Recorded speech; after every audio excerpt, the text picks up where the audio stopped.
شروع اللہ کے نام سے جو بڑا مہربان نہایت رحم والا ہے۔ اے محمد صلی اللہ علیہ وآلہ وسلم، بنی اسرائیل سے پوچھو کہ ہم نے ان کو کتنی کھلی نشانیاں دیں، اور جو شخص خدا کی نعمت کو اپنے پاس آنے کے بعد بدل دے تو خدا سخت عذاب کرنے والا ہے۔ اور جو کافر ہیں ان کے لیے دنیا کی زندگی خوشنما کر دی گئی ہے، اور وہ مومنوں سے تمسخر کرتے ہیں، لیکن جو پرہیزگار ہیں وہ قیامت کے دن ان پر غالب ہوں گے، اور خدا جس کو چاہتا ہے بے شمار رزق دیتا ہے۔ پہلے تو سب لوگوں کا ایک ہی مذہب تھا، لیکن وہ آپس میں اختلاف کرنے لگے تو خدا نے ان کی طرف بشارت دینے والے اور ڈر سنانے والے پیغمبر بھیجے، اور ان پر سچائی کے ساتھ کتابیں نازل کی، تاکہ جن امور میں لوگ اختلاف کرتے تھے ان کا ان میں فیصلہ کر دے۔ اور اس میں اختلاف بھی انہی لوگوں نے کیا جن کو کتاب دی گئی تھی، باوجود کہ ان کے پاس کھلے ہوئے احکام آ چکے تھے، اور یہ اختلاف انہوں نے صرف آپس کی ضد سے کیا۔ تو جس امر حق میں وہ اختلاف کرتے تھے خدا نے اپنی مہربانی سے مومنوں کو اس کی راہ دکھا دی، اور خدا جس کو چاہتا ہے سیدھا رستہ دکھا دیتا ہے۔ کیا تم یہ خیال کرتے ہو کہ یوں ہی بہشت میں داخل ہو جاؤ گے، اور ابھی تو تم کو پہلے لوگوں کی سی مشکلیں تو پیش آئی ہی نہیں، ان کو بڑی بڑی سختیاں اور تکلیفیں پہنچیں، اور وہ صعوبتوں میں ہلا ہلا دیے گئے،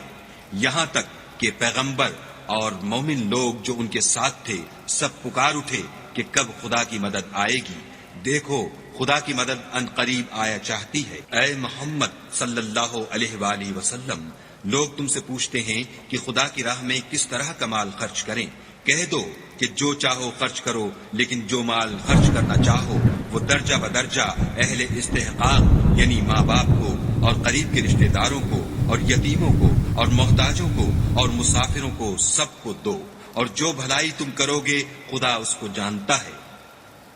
مسلمانوں، تم پر خدا کے راستے میں لڑنا فرض کر دیا گیا ہے، وہ تمہیں ناگوار تو ہوگا، مگر عجب نہیں کہ ایک چیز تم کو بری لگے اور وہ تمہارے حق میں بھلی ہو، اور عجب نہیں کہ ایک چیز تم کو بھلی لگے اور وہ تمہارے لیے مضر ہو،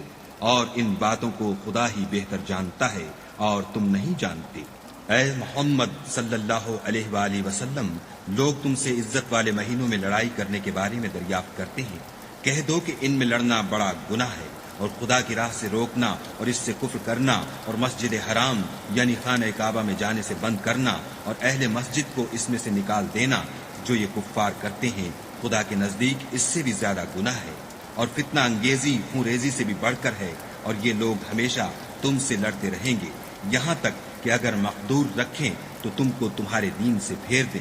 اور جو کوئی تم میں سے اپنے دین سے پھر کر کافر ہو جائے گا اور کافر ہی مرے گا تو ایسے لوگوں کے اعمال دنیا اور آخرت دونوں میں برباد ہو جائیں گے، اور یہی لوگ دوزخ میں جانے والے ہیں جس میں ہمیشہ رہیں گے۔ جو لوگ ایمان لائے اور خدا کے لیے وطن چھوڑ گئے اور کفار سے جنگ کرتے رہے، وہی خدا کی رحمت کے امیدوار ہیں، اور خدا بخشنے والا اور رحمت کرنے والا ہے۔ اے پیغمبر، لوگ تم سے شراب اور جوئے کا حکم دریافت کرتے ہیں۔ کہہ دو کہ ان میں نقصان بڑے ہیں، اور لوگوں کے لیے کچھ فائدے بھی ہیں، مگر ان کے نقصان فائدوں سے کہیں زیادہ ہیں۔ اور یہ بھی تم سے پوچھتے ہیں کہ خدا کی راہ میں کون سا مال خرچ کریں۔ کہہ دو کہ جو ضرورت سے زیادہ ہو۔ اس طرح خدا تمہارے لیے اپنے احکام کھول کھول کر بیان فرماتا ہے تاکہ تم سوچو، یعنی دنیا اور آخرت کی باتوں میں غور کرو۔ اور تم سے یتیموں کے بارے میں بھی دریافت کرتے ہیں۔ کہہ دو کہ ان کی حالت کی اصلاح بہت اچھا کام ہے،